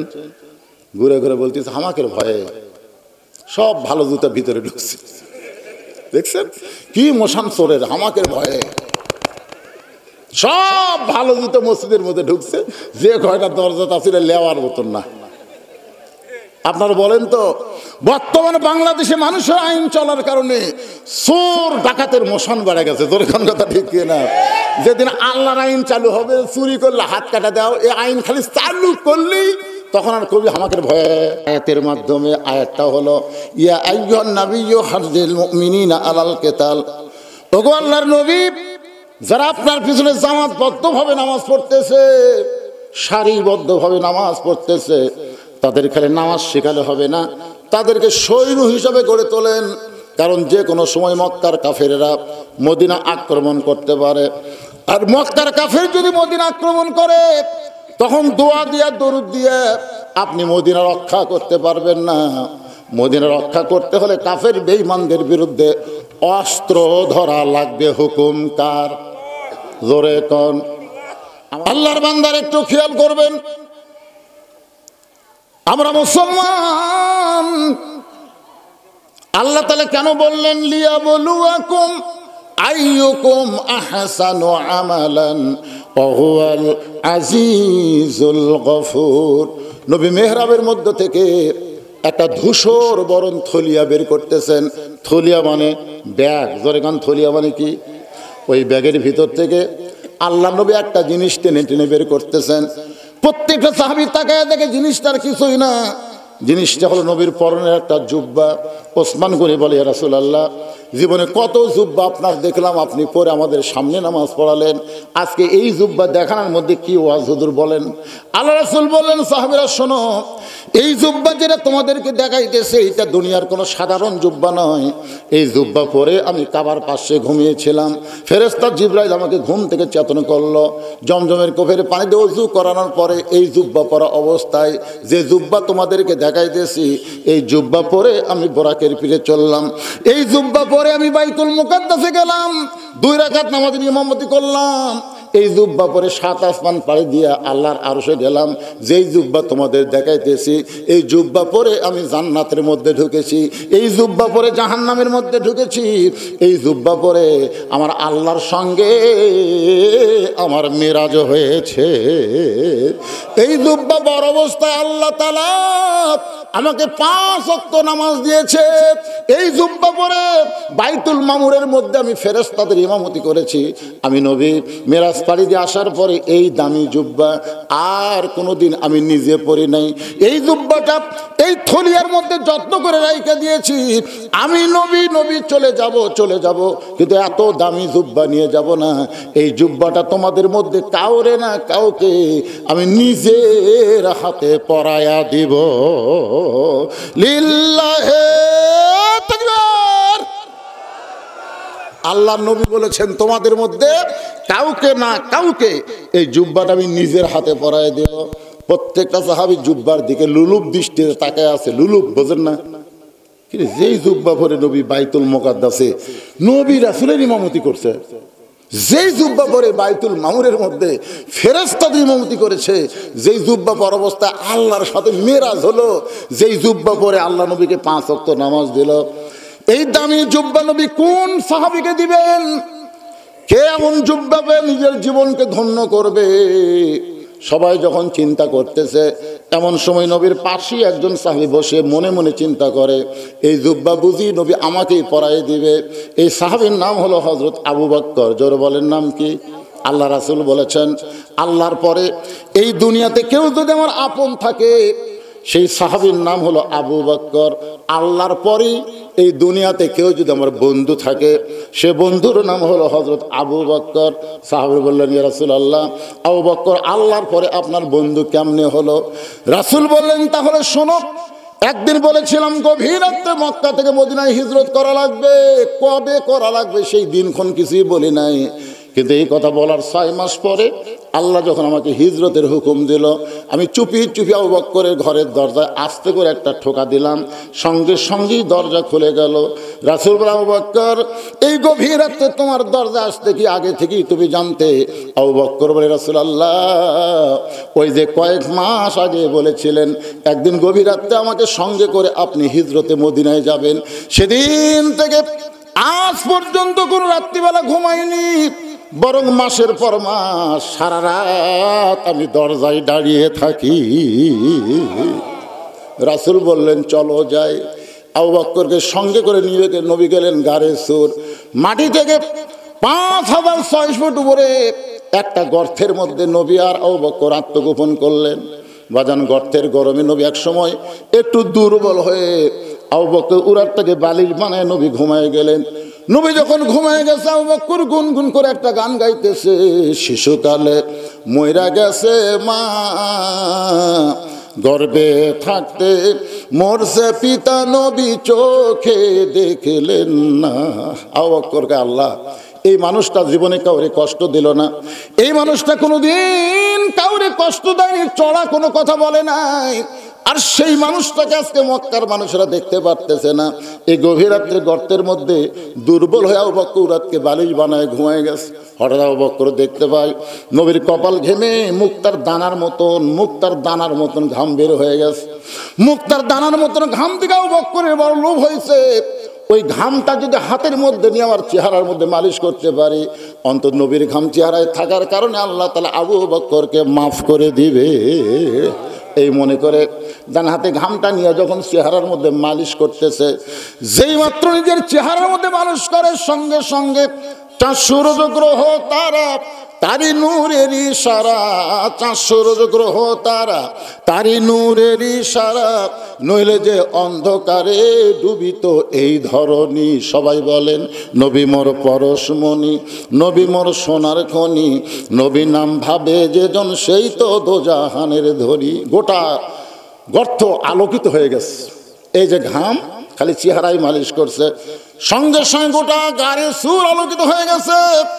হঠাৎ আবু বকর দেখতে পায় তার বাম সাইডে 2 হাত উপরে একটা ছিদ্র, ওই ছিদ্র দিয়ে যদি কিছু বের হয়ে নবীকে কামড় দেয়। ডান পায়ে উরাতের উপর নবী ঘুম পাড়তেছে, আর বাম পাখানা ছিদ্রের মুখে লাগাই দিছে। লিয়াবলুয়াকুম আইয়ুকুম আহসানু আমালা। আল্লাহ তাআলা বলতেছে, আমি আজকে সুন্দর আমলের পরীক্ষা করব। আমার আবু বকর নবীকে বেশি ভালোবাসে না নিজের জীবনকে বেশি ভালোবাসে, আজকে পরীক্ষা হবে। আল্লাহ কয়, বিষাক্ত সাপ আর পাহাড় এলাকায় ঘুরিস না, যা যা ছিদ্রের মুখে পাটা দিছে ওই পায়ের তালুতে কামড় মার। আল্লাহর হুকুমে একটা বিষাক্ত সব বিষ ভরা নিয়ে মুখে আবু বকরের পায়ের তালুতে যেই মাত্র কামড় বসায় দেয়, সঙ্গে সঙ্গে বিষটা চলে আসছে কলিজায়। আবু বকর বলে, সাপরে তুই মনে করছিস তুই কামড় মারলে আমি পা টান দেব? সাপরে শুনে নে, দরকার হলে মরে যাব, কিন্তু আমার নবীর ঘুম আমি ভাঙতে দেব না। সাপরে তুই যতই কামড় মার আমি পা টান দিব না। সাপটা বলে, আল্লাহ কামড় মারার হুকুম দিলেন, বিষ্ণে কামড় মারলাম তাও তো পা টান দেয় না। আল্লাহ বলে, আবার কামড় মার, আবার কামড় মার। কিতাবের মধ্যে 5বার সাপটা কামড় মারল, গোটা দেহ থর থর করে কাঁপতেছে, কিন্তু ছিদ্র থেকে আবু বকর পা টান দেয় না। এক সময় অসতর্ক মুহূর্তে আবু বকরের চোখের পানি নবীর গাল মোবারকে পড়েছে। নবী চোখটা খুলে বলে, আবু বকর বাড়ির কথা মনে করে কাঁদতেছো, বিবি বাচ্চার কথা মনে করে কাঁদতেছো। আবু বকর নবীর হাতটা এনে বুকের মধ্যে ঢুকায় বলে, নবী গো, এই বুকটা ছিঁড়ে যদি আপনাকে দেখাইতাম তাহলে দেখতে পারতেন আমার বুকের মধ্যে আল্লাহ নবী ছাড়া আর কারো জায়গা নাই। তাহলে কেন কাঁদতেছো? বলে, ছিদ্রের মুখে পাটা দিয়ে কি যেন বারবার কামড় দেয়। নবী হ্যাঁচকা টান মারে, সাপটা বের হয়ে আল্লাহ নবীকে সালাম দেয়। নবী সালামের উত্তর দেয় না। সাপটা আবার সালাম দেয়, নবী সালামের উত্তর দেয় না। আল্লাহর হুকুমে সাপটা বলে, নবী গো, আপনারে সালাম দিলাম কিন্তু সালামের উত্তর দিলেন না। নবী কয়, সাপরে তুই আমার কলজায় কামড় মারবি আর আমারে সালাম দিবি, সালামের উত্তর হবে না। সাপ বলে, নবী আমি কোনোদিন কামড়াতে পারি না, আল্লাহ যদি কামড়ের হুকুম না দেয়। আল্লাহ হুকুম দিয়েছে বলি তো কামড় দিলাম। সঙ্গে সঙ্গে নবী বলে, আল্লাহ আবু বকরকে নিয়ে আপনি হিজরতের হুকুম দিলেন, এই গাড়ির সুরের মধ্যে তার মৃত্যু আপনি কামনা কেন করলে? আল্লাহ বলে, হাবিব আবু বকরের পরীক্ষা, Abu Bakar golden A plus পাইছে, আপনার মুখের থুতু মোবারক পায়ের তালুতে লাগায় দেন, বিষটা পানি হয়ে যাবে। বিষটা যখন পানি হয়ে গেল, নবী হাত ধরে বলে, আবু বকর একবার না, দুইবার না, 5বার সাপটা কামড় মারলো। একটা বার কামড় দেওয়ার পরেই তো তুমি আমার ঘুম থেকে চেতন করতে পারতা, কিন্তু চেতন না করে 5টা বার সাপের কামড় কেন হজম করলে? আবু বকর বলে, রাসূলুল্লাহ আমার জীবনের চাইতে আপনার ঘুমের দাম অনেক বেশি। আল্লাহু আকবার। আবু বকর মনে মনে চিন্তা করতেছে, এই জুব্বা বুঝি নবী আমাকেই পরাই দিবে। আবু বকরের বাম পাশে একজন সাহাবী মাথা নিচু করে মনে মনে চিন্তা করে, এই জুব্বা মনে হয় নবী আমাকেই পরাই দিবে। ওই সাহাবীর নাম হলো হযরত ওমর। জোরে কার নাম কি? আল্লাহ রাসূল বলেছেন, আল্লাহ রাসূল বলেছেন, ভাইজানেরা যারা পিছনে দাঁড়িয়ে আছেন, আসলে দেখতে আমারই কষ্ট লাগতেছে। এই ওয়াজ শেষ করতে তো 2-2.5 ঘন্টা লাগবে। আপনারা কি এভাবে দাঁড়িয়েই থাকবেন? জায়গা আছে তো ভাই, বসেন ভাই, 1 ঘন্টা বসেন। দেন মেরাজের রাত্রে 1 ঘন্টা বসলে আল্লাহ 60 বছরের সওয়াব দিয়ে দিবে। সুবহানাল্লাহ বলেন। ভাইজান ওরা একটু বসবার চা, আপনি একটু সামনে আসেন তো দেখি, চাপে চাপে আসেন তো দেখি, আসেন ভাই। দাঁড়ানো ভাই কিন্তু বসতে দেওয়ার জন্যে জিকির করেন, আর সামনে দিকে চেপে আসেন আর জিকির করেন, লা ইলাহা ইল্লাল্লাহ। বাবাজি তোমরা বসো, বসো বাবা, সবাই বসো, বসার চান্স দাও, আজকে বসো। আগামীকাল সবে মেরাজ পাবা কিনা কোনো গ্যারান্টি নাই। এই মেরাজের রাত আমরা পাবো তার কোনো গ্যারান্টি আছে? এই জন্য সবাই জিকির করেন আর সামনে আসে, লা ইলাহা ইল্লাল্লাহ, লা ইলাহা ইল্লাল্লাহ, লা ইলাহা ইল্লাল্লাহ, লা ইলাহা ইল্লাল্লাহ, লা ইলাহা ইল্লাল্লাহ। এই পবিত্র কোরআনে তাকায় দেখেন, এই পবিত্র কোরআনে 23টা আয়াত। কয় আয়াত? 23টা আয়াত হযরত উমর ফারুকের সাথে আল্লাহর মত মিলে গেছে। এই জন্য 23টা আয়াত উমরের শানে আল্লাহ কোরআনে নাজিল করছে। সুবহানাল্লাহ বলেন। আল্লাহ রাসূল বলেছেন, আমার পরে কেউ যদি নবী হতো, লাউ কানা উমর, আল্লাহ উমরকে নবী বানায় দিত। আপনারা বলেন তো, আমাদের নবীর পরে আর কোন নবী আছে? কোরআন শরীফ বলে দিয়েছে, মা কানা মুহাম্মাদুন আবা আহাদিন মির রিজালিকুম ওয়ালাকিন রাসূলুল্লাহি ওয়া খাতামান নাবিয়্যিন। তার মানে বোঝা গেল আমাদের নবীর পরে কোনো নবী নাই। সবাই বলা লাগবে, আমাদের নবীর পরে কোনো নবী আরো জোরে। তাহলে যারা গোলাম আহমদ কাদিয়ানীকে নবী বলে স্বীকার করে এরা মুসলমান। কোরআনের একটা আয়াত না মানার কারণে গোলাম আহমদ কাদিয়ানীর দলেরা হলো কাফের। আমি যেই বলবো কাদিয়ানী আপনারা সবাই বলবেন কাফের। এখানে কিন্তু মিডিয়া আছে না নাই? আপনারা মনে করতেছেন খালি আমাদের এলাকার মধ্যে ওয়াজ থাকবে, তা না, গোটা বিশ্ব আপনাদের এই ভবানীপুরের ওয়াজ চলে যাবে। এই জন্য সবাই গলা খাকারে দেন। নবী খুশি হবে, আপনাদের ওয়াজের সালাম মদিনার রওজা মোবারকে ফেরেশতারা পৌঁছায় দিবে। সুবহানাল্লাহ বলেন। হুজুর আপনার পরে যারাই নবী দাবি করবে তারা কাফের। ভবানীপুরের জনতা বলেছে, আপনার উম্মতেরা বলেছে। এই জন্য আমি যে বলবো কাদিয়ানী, সবাই বলবেন কাফের। কাদিয়ানী আরো জোরে। নবীর পরে নবী নাই, নবীর পরে যারাই দাবি করবে তারাই হলো কাফের। কিন্তু রাসূল বলেছেন আমার পরে কেউ যদি নবী হতো, যদি হতো, তাহলে আল্লাহ ওমরকে নবী বানায় দিত। আল্লাহ নবী বলেছেন নবী হওয়ার সব যোগ্যতা আল্লাহ ওমরকে দান করেছে। নবী হওয়ার সব যোগ্যতা আল্লাহ হযরত ওমরকে দান করেছে। জোরে কোন সুবহানাল্লাহ। আল্লাহ নবী যখন মদিনার প্রেসিডেন্ট ছিলেন, এই শোনেন, নবী যখন মদিনার প্রেসিডেন্ট ছিলেন তখন নবীর 4টা মন্ত্রী ছিলেন। কি গল্প করে বাড়ায় যান, সাইডে যান। নবীর 4টা মন্ত্রী ছিল। কয়টা মন্ত্রী? ধর্মমন্ত্রী যিনি ছিলেন তার নাম হলো আবু বকর, আর আইন মন্ত্রী হলেন হযরত ওমর, আইন মন্ত্রী। আর অর্থমন্ত্রী হলেন ওসমান গনি, আর শিক্ষামন্ত্রী হলেন হযরত আলী। কয়টা মন্ত্রীর নাম করলাম? তাহলে ওমর ফারুক কি মন্ত্রী? আইন বারে জোরে কোন কি মন্ত্রী? আইন মন্ত্রী। চিন্তা করছেন তার মধ্যে এমন কি আইন ছিল ভাইজান, যার কারণেই রাসূল তাকে আইন মন্ত্রী দপ্তর দিলেন। রাসূল বলেছেন হাসরের ময়দানে আল্লাহ আমার ওমরকে নবীদের কাতারে দাঁড় করায় দিবে। কেন দিবে? কারণ রাসূল যে বলেছেন। আচ্ছা, রাসূল যে কথা বলেন এটা কি রাসূল বলেন, আল্লাহ বলেন? তাহলে আল্লাহই বলাইছেন। এই জন্যই দুনিয়াতে নবুয়তের দপ্তর বন্ধ হওয়ার কারণে ওমর নবী হওয়ার পারল না। কিন্তু হাসরের ময়দানে আল্লাহ তাআলা নবীর কথার দাম দিতে গিয়ে ওমরকে নবীদের কাতারে দাঁড় করায় দিবে। যেই কাতারের প্রথম নবী থাকবে দাউদ আলাইহিস সালাম, ওই কাতারে 2 নম্বরে থাকবে হযরত ওমর, আর 3 নম্বরে থাকবে সুলাইমান। এর আগেও আপনাদের আমি ওয়াজ শুনাইছি, সমস্ত নবীরাই হলো বুদ্ধিমান, আর চালাক নবী হলো 2 জন। সমস্ত নবীরা কি? বুদ্ধিমান। আর চালাক নবী কয়জন? 2 জন। মনে নাই 2 চালাককে? একটা হলো মুসা কালিমুল্লাহ, আর একটা সুলাইমান। বুদ্ধিমানের ব্যাখ্যা হলো আল্লাহ যা বলেছে সাথে সাথেই তাই মানছে, এটা হলো বুদ্ধিমান নবীর ব্যাখ্যা। আর চালাক নবীর ব্যাখ্যা হলো আল্লাহ বলেছে মানছে ঠিকই, কিন্তু মানার আগে প্রশ্ন করছে মানলে লাভ কি না মানলে ক্ষতি কি জানবার চাই। রাসূল বলেছেন যে আদম আলাইহিস সালামের জায়গায় যদি আল্লাহ মুসা নবীকে তৈরি করে বলতো ওই গাছের কাছে যাওয়া চলবে না, তাহলে মুসা নবী বলতো আল্লাহ যার কাছে যাওয়াই চলবে না সেটা ভালো জায়গা রাখো না, কারণ জান্নাত একটা ভালো জায়গা। তো ভালো জায়গা খারাপ গাছ রাখলে কেন? আর খারাপ গাছ যখন রাইখেছো তাহলে সেটা আমাকে জবাব দিবা না কেন? এরকম নানা ধরনের প্রশ্ন হতো, কারণ চালাক হওয়ার কারণে। যেরকম কি হওয়ার কারণে? তাহলে 1 নম্বর চালাকের নাম কি? মুসা কালিমুল্লাহ। 2 নম্বর চালাক নবী সুলাইমান। মনে মনে চিন্তা করবেন আমার বাবা দাউদের পরেই তো আমার থাকার কথা, কিন্তু মাঝখানে নবীটা ঢুকলো কে? এই মনে করে ওমর ফারুকের পিঠে হাত দিবে। রাসূল বলেছেন ওমরের পিঠে যখন হাত দিবে ওমর ফারুক সঙ্গে সঙ্গে বলবে এই মিয়া তোমার মধ্যে কি আল্লাহর কোরআন নাই?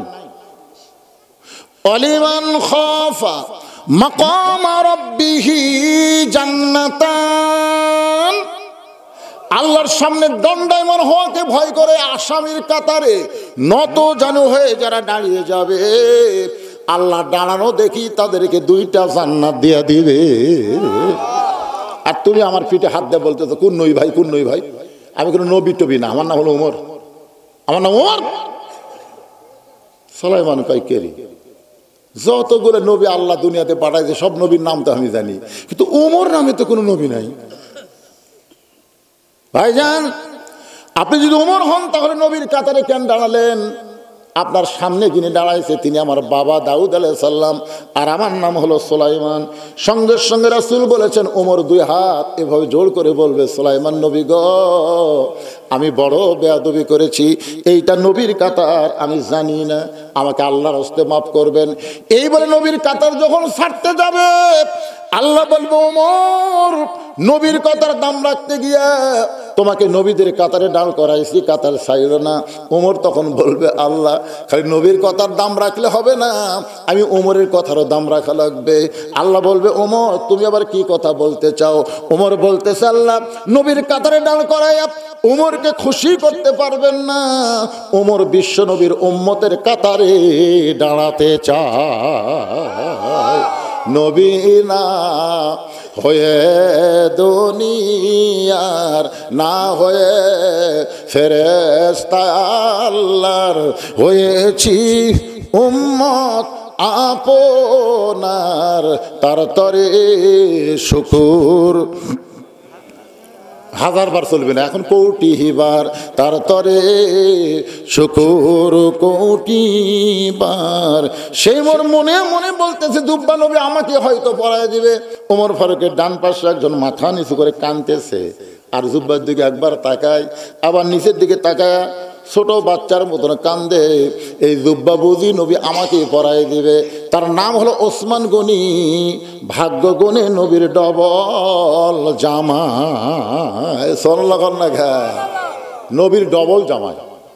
সে ওসমান গনি মনে মনে চিন্তা করতেছে, এই জুব্বা বুঝি নবী আমাকেই পড়ায় দিবে। ওসমান গনি কিন্তু বিশ্বাস করে সম্পদের মালিক মানুষ না, সম্পদের মালিক হলো আল্লাহ। আমার সামনে যারা বসে আওয়াজ শুনতেছেন, আপনাকে বিশ্বাস কি? সবাই বলতেছে না কেবারে? আপনার পকেটের যে টাকা আছে, এই টাকার মালিক কে? এটার মালিক আল্লাহ।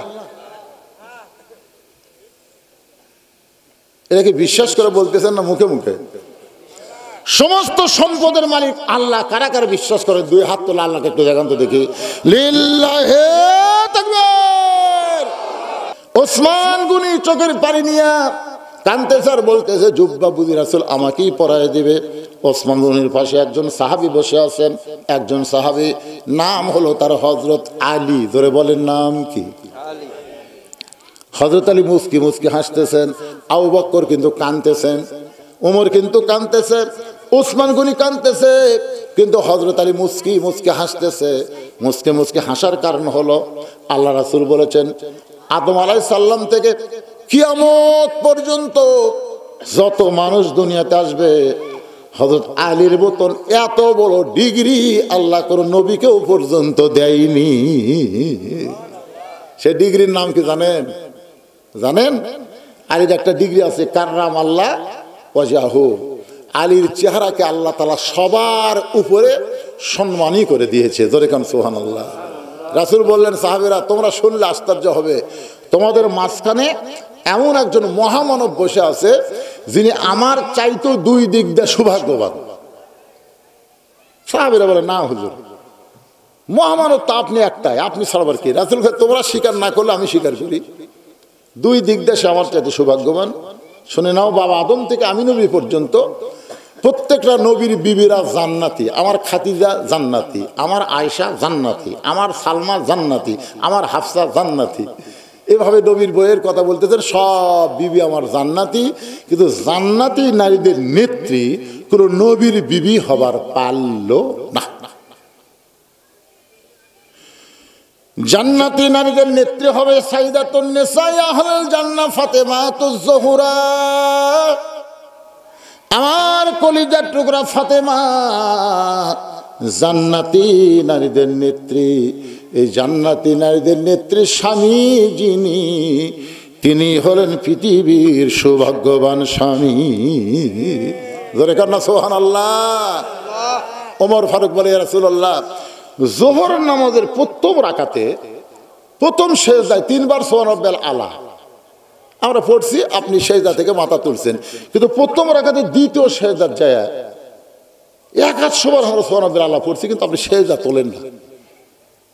দ্বিতীয় রাকাত ঠিক আছে, তৃতীয় রাকাত ঠিক আছে, চতুর্থ রাকাত ঠিক আছে, কিন্তু প্রথম রাকাতের এই দ্বিতীয় সেজদা এত লম্বা হওয়ার কারণ কি? আল্লাহ রাসূল বলে, সাহাবীরা তোমাদের সবার মনে কি হচ্ছিল? দিয়ে সাহেব কয় হুজুর আমরা মনে করছি আপনি বোধহয় অসুস্থ হয়ে আছেন। তখন আমরা কি উঠে যে আপনার কি করি, কিন্তু সাহস পাচ্ছিলাম না। তোমরা কি মাথা তুলে কেউ টেরা টেরা করে দেখছেন? না হুজুর, সে সাহস আমরা পাইনি। একতে দায়িত্ব বিহাদ আল ইমাম বলে আমরা নিয়ত করছি, ইমাম যা করবে আমরাও তাই। আল্লাহ রাসূল বললেন তাহলে শোনো, তোমরা যখন সেজদার মধ্যে সবাই ছিলে ওই সময় আমার দুইজন পবিত্র তোমাকে সেজদার সামনে দিয়ে কুটকুট করে আইসা আমার পিঠের উপর দুইজনে বসে গেছে, দুই পবিত্র বসে আছে। এখন আমি নামাজরত অবস্থায় পিঠ থেকে ওদের নামাবার চাচ্ছি, কিন্তু নামাজের মালিক আমাকে বলতেছে ইয়া রাসূলুল্লাহ, এই দুইজন পবিত্র যতক্ষণ আপনার পিঠে বসে থাকবে আপনি খবরদার সেজদা থেকে মাথা তুলবেন না। আপনি এদেরকে যেমন ভালোবাসেন আমি আল্লাহ তেমন ভালোবাসি। ওমর ফারুক বললেন ইয়া রাসূলুল্লাহ, হাসান হুসাইনকে আপনি পবিত্র বলতেছেন। আল্লাহ নবী বললেন শোনো, জন্মের পর থেকে হাসান হোসেনকে আমি দেখেছি, এদের দুই ভাইকে এক মুহূর্তের জন্য আমি অপবিত্র হতে দেখিনি। সুবহানাল্লাহ কন না কেন? সুবহানাল্লাহ কন। এখন হয়তো বলবেন হুজুর হাসান হোসেন কি পেশাব পায়খানা করে নাই? করছে। পেশাব পায়খানার মধ্যে যতক্ষণ ছিল তারপরে ওরা দুই ভাই আবার পবিত্র হয়ে গেছে জন্মের পর থেকে। মা খাদিজা বলতেছেন হাসান হোসেন মা যখন আমার পেটের মধ্যে ছিল, হাসান হোসেনের মায়ের নাম কি? ফাতেমা। খাদিজা বলতেছে যখন আমার পেটে রোকেয়া ছিল, আমার পেটটার ওজন হয়ে গেল, পেটটাও বড় হলো, আমার পেটে ব্যথাও হলো। রোকেয়া যখন দুনিয়াতে ভূমিষ্ঠ হলো, আমার পেটে হাফসা আসলো। আমার পেটে যখন এই যে কুলসুম আসলো, কুলসুম আসার পরে পেটটা বড় হলো, পেটের মধ্যে ওজন হলো, পেটের ব্যথা হলো। এমনভাবে নবীর তিনটা মেয়ের কথা বলে খাদিজা বলতেছে ফাতেমা যখন আমার পেটে আসলো, আমার পেটের মধ্যে কোনো ব্যথা নাই, পেটটার মধ্যে কোনো ওজন নাই।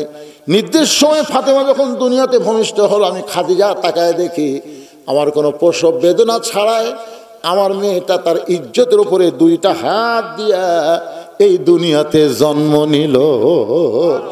আমি মা হইয়া পর্যন্ত ফাতেমার ইজ্জতটা দুই চোখে দেখতে পারিনি। সেই ফাতেমার গর্ভ থেকে দুইটা সন্তান।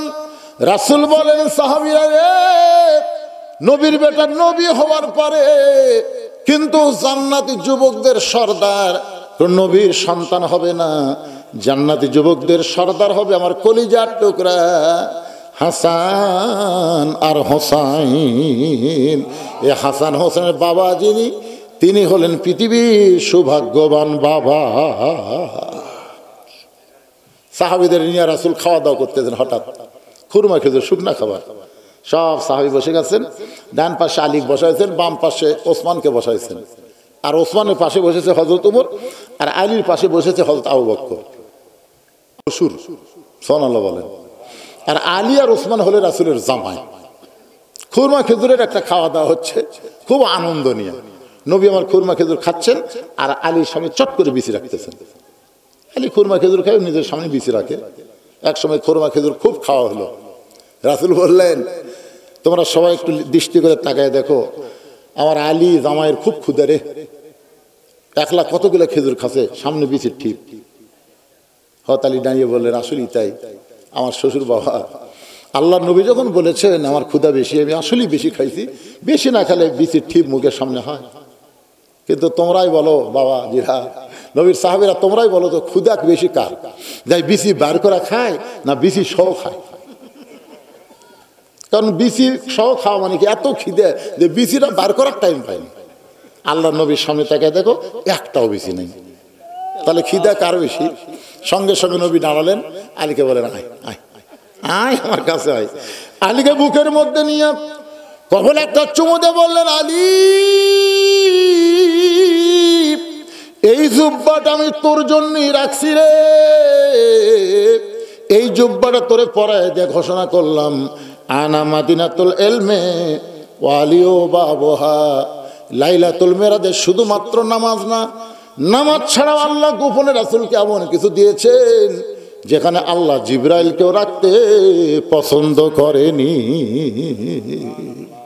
আল্লাহ নবী দুইজনা প্রেম করেছেন গোপনা, মাঝখানে তো অন্য কারো জায়গা ছিল না, জায়গা যদি থাকিত আল্লাহর আরশে নিত, দরজার বাইরে আল্লাহ ব্রেক করাতো না। সবাই বলেন আল্লাহ নবী দুইজনা প্রেম করেছেন গোপনা, মাঝখানে তো অন্য কারো জায়গা ছিল না। কেউ কেউ তাফসীর কারক লিখেছেন এসে দেখে পানি ঘটতেছে, শিকল লড়তেছে। আবার কেউ কেউ বলেছেন এই মেরাজের রাতে রাসূল যতক্ষণ আল্লাহর কাছে ছিলেন দুনিয়ার 27 বছর সময় অতিবাহিত হয়ে গেছে। বাজান, এই মেরাজকে নিয়ে বহু নাস্তিক বহু কথা বলেছে, বহু নাস্তিক বহু কথা বলেছে। একটা নাস্তিক বলেছিল এইটা কেমনে সম্ভব হলো, এসে দেখে পানি ঘটতেছে, শিকল লড়তেছে, এটা বিশ্বাস করা যায় না, এর মধ্যে 27 বছর কেমনে পাড়ি দিল। এই কথা বলে বউকে মাছ করতে বলে নাস্তিক গোসল করতে গেছে, গোসল করবার যা ডুব দেওয়া নবীর মধ্যে আর পুরুষ নাই, নারী হয়ে গেছে। ওকে এক নাবিক নিয়ে যা বিয়ে করছে, বিয়ে করে বাচ্চা কাচ্চা হয়েছে, বাচ্চা কাচ্চা বড় হয়ে গেলে আবার নদীতে গোসল করবার আইছে, গোসল করে আবার কোথা দিয়ে লাভ দোটা দেখে সে আর নারী নাই, সে পুরুষ হয়ে গেছে। সে আবার কাপড় চুপনে বাড়িতে এসে দেখে বউ তখন মাছ করতিছে। বউকে কই খারে কি কই কি এইদিকে বিয়ে হলো, সোল পড়লো, গাঁজা ঘড়ি গল্প মারো। আল্লাহ পারে ইচ্ছা করলে সব কিছু, তোর এখন কথা ঠিক না? আল্লাহ সব কিছু দুনিয়াতে দিলেন, যাকাত দিলেন দুনিয়াতে, রোজা দিলেন দুনিয়াতে, হজ দিলেন দুনিয়াতে। নামাজটা আল্লাহ নবীকে দুনিয়াতে না দিয়ে কেন আল্লাহর আরশে নিয়ে গেলেন? অবশ্যই এর মধ্যে কিছু আছে, যেরকম আছে না নাই? নামাজ দিয়ে রাসূল বলেন আল্লাহ আপনার সঙ্গে আমার মেরাজ হলো, কিন্তু আমার উম্মতের মেরাজের খবর কি? আল্লাহ বলে নবীকে আপনি বলে দিবেন আসসালাতু মেরাজুল মুমিনিন, প্রত্যেকটা নামাজ আপনার উম্মতের জন্য আল্লাহর সঙ্গে মেরাজ হয়ে যাবে। এই জন্য রাসূল বুখারী শরীফের প্রথম হাদিসটা আপনারা দেখবেন, আনতাবুদুল্লাহ কাআন্নাকা তারাহু ফাইন লাম তাকুন তারাহু ফাইন্নাহু ইয়ারাকা। কোন আল্লাহর বান্দা যখন সিজদা দিবে আল্লাহ বলেছেন ওয়াসজুদ ওয়াক্তারিব, সিজদা দেওয়া মাত্রই তুমি আল্লাহর এত নিকটে পৌঁছে যাবে। এক জগ পানির মধ্যে এক মুষ্টি চিনি দিয়ে 2টা ঘন্টন মারলে ওই পানির মধ্যে চিনি যেমন বিলীন হয়ে যায়, প্রত্যেকটা নামাজি বান্দা আল্লাহর মহব্বতে নিজের অস্তিত্ব তেমন বিলীন করে দেয়। তাই যুবকদের বলবো, বাবা যুবকেরা, তাহলে 10ম বছর তাফসীরুল কোরআন মাহফিল করলে হবে না, এবার ওয়াদা দাও 5 ওয়াক্ত নামাজ আদায় করা লাগবে। যখন কথা ঠিক কথা বলেন। যদি নামাজ না পড়ে, এত মারাত্মক কথা কারোর ব্যাপারে নাই। রোজা না করলে কাফের হবি, হজ না করলে কাফের হবি, যাকাত না দিলে কাফের হবি, একটা হাদিসে নেই। কিন্তু নামাজ সম্পর্কে বলা হয়েছে লা সালাতা লা ঈমানা, যার নামাজ নাই তার ঈমানই নাই। বাইনাল আবদি ওয়াল কুফরি তারকুস সালাত, বান্দার কাফের মধ্যে পৃথক করার জিনিসটার নামই হলো নামাজ। যারা নামাজ পড়বে আল্লাহর বান্দা, যারা নামাজ পড়বে না তার ডাইরেক্ট কাফের। কি করবেন? এটা আমার কথা কয় না, আমার কথা না রাসূলের কথা। মান তারাকা সালাতু মুতাম্মিদান, মান তারাকা সালাতু মুতাম্মিদান ফাকাত কাফারা। এক ওয়াক্ত নামাজ যদি বাদ দেন তাহলে আল্লাহর সাথে কুফরি হলো। সোনার সানেরা যারা মাহফিল করলেন, কুটির এসে বাবা সোনারা কুটিরে নামাজ হচ্ছে ঠিক মতো, মাশাআল্লাহ। তাহলে মাহফিল করা সার্থক হবে ইনশাআল্লাহ। আল্লাহ যুবকদের জন্য আমরা প্রাণ খুলে দোয়া করব, সবার জন্য দোয়া হবে, প্রবাসীর জন্য দোয়া হবে, সবার জন্য দোয়া হবে। যারা মাহফিলের সর্বাত্মক চেষ্টা করেছেন সকলের জন্য প্রাণ খুলে আমরা দোয়া করব। অনেক মানুষ দাঁড়িয়ে থেকে আর শুনেছেন, শোনেন, অসুবিধা নেই। তারপরে তো শুনলেন আলহামদুলিল্লাহ, ইস্তেগফার পড়েন, একজন উঠবেন না, মোনাজাত করবো। আজকে রাতের মোনাজাত আল্লাহ কবুল করতে পারে কি পারে না ভাইজান? গুরুত্ব দিবেন রাতকে। হ্যাঁ, সবাই ইস্তেগফার, আস্তাগফিরুল্লাহ রব্বি মিন কুল্লি জামবি ওয়া তুবু ইলাইহি, আস্তাগফিরুল্লাহ রব্বি মিন কুল্লি জামবি ওয়া তুবু ইলাইহি, লা হাওলা ওয়ালা কুওয়াতা ইল্লা বিল্লাহিল আলিয়্যিল আযীম। সকলে হাত তুলে আল্লাহুম্মা আমিন। আল্লাহুম্মা আনতাস সালাম ওয়া মিনকাস সালাম, তাবারাকতা ইয়া যাল জালালি ওয়াল ইকরাম। মাবুদ, কঠিন শীতের ভিতরে আরামের বাড়ি, আরামের ঘুম, ল্যাপ তোষকের মহব্বত কলিজা থেকে বের করে দিয়া, আয় আল্লাহ তাআলা, এই জান্নাতের বাগানে বসে বসে আলোচনা শোনার শেষে উনি গুনাহগারের সঙ্গে রহমতের দরজায় ফকির হয়ে দোকানে হাত তুলেছে। মেহেরবানি করে আজকের মাহফিল আমাদের সকলের হেদায়েতের জন্যে, নাজাতের জন্যে, জান্নাতের জন্যে কবুল করো। এই মাহফিলের শুরু থেকে শেষ পর্যন্ত যত আলোচনা হয়েছে আল্লাহ, এর মধ্যে যদি ত্রুটি হয়, ভুল হয়, মাফ করে দিও। এর যা হাদিয়া মঞ্জুর করো, সোনার মদিনায় নবী পাকের রওজা মুবারকে আল্লাহ কবুল করে দিও। তামাম আম্বিয়ায়ে কেরাম, আসহাবে কেরাম, তাবিনী কেরাম, তাবিনী কেরাম, তামাম পৃথিবীর মাটির নিচে যত মুমিন মুমিনা আছে আল্লাহ, সকলের আরওয়াহ পরে হাদিয়া কবুল করো। ও মাবুদ, আমরা যারা হাত তুলেছি, আমাদের জনম দুঃখনী মা যাদের কবরে চলে গেছে, আল্লাহ মেহেরবানি করে মায়ের কবরকে জান্নাতের টুকরা বানিয়ে দাও। বাবার বাড়িঘর সবই আছে, এতিম করে দিয়ে বাবা এতিম হয়ে যাদের কবরে গেল, আল্লাহ মেহেরবানি করে বাবার কবরকে জান্নাতের টুকরা বানিয়ে দাও। আল্লাহ, তোমার বান্দারা অনেক টাকা পয়সা খরচ করে, অনেক ত্যাগ স্বীকার করে আজকের জান্নাতের বাগান লাগাই দিছে। এই যুব কাফেলাকে আল্লাহ তুমি কোরআনের জন্য কবুল করো, ইসলামের জন্য কবুল করো, নামাজের জন্য কবুল করে নাও। আজকের মাহফিলের সম্মানিত সভাপতিকে আল্লাহ তুমি কবুল করো। আয় আল্লাহ, আজকের মাহফিলের প্রধান অতিথি, বিশেষ অতিথি কবুল করো, আলেম ওলামাদের কবুল করো, হাফেজ কারি ইমামদের কবুল করো, হাজী সাহেবদের কবুল করো, মুরব্বীদের কবুল করো। খাস করে আমার মা বোনদের কাবেদা সালেহা পদ্মানিকে কবুল করে মা ফাতেমার চরিত্র দিয়ে দাও। আল্লাহ, মঞ্চে বসে একটা ছেলে অসুস্থ, তার চেহারা দেখলেই বোঝা যায়। এছাড়াও যারা অসুস্থ অবস্থায় হাত তুলেছে, আমি নিজে অসুস্থ, আল্লাহ সবকে সুস্থতার নিয়ামত দান করে দাও। আল্লাহ, আমার প্রবাসী ভাইদের জন্য দোয়া চাওয়া হয়েছে। আল্লাহ, এদের মধ্যে অনেকে হয়তো দুনিয়া থেকে কবরে চলে গেছে। ও আল্লাহ, যেখানেই থাক সুন্দর থাক। এই মাহফিলের জন্য যারা সর্বাত্মক সহযোগিতা করলো, মোনাজাতের সঙ্গে সঙ্গে আজকের মাহফিলের সমাপ্তি হয়ে যাবে। আগামী বছর পর্যন্ত আমরা বাঁচা থাকবো তার কোনো গ্যারান্টি নেই। আজকে পবিত্র রাতের ওসিলায়, এই লাইলাতুল মিরাজের রাতের ওসিলায় আল্লাহ ওদের দোয়াকে কবুল করে নাও। আমাদেরকে 5 ওয়াক্ত নামাজি হওয়ার তৌফিক দাও। আল্লাহ, কে কোন নিয়তে হাত তুলেছে সকলের নেক নিয়ত নেকাশাকে আল্লাহ কবুল করো। সুবহান রাব্বিকা রাব্বিল ইজ্জাতি আম্মা ইয়াসিফুন ওয়া সালামুন আলাল মুরসালিন ওয়ালহামদুলিল্লাহি রাব্বিল আলামিন।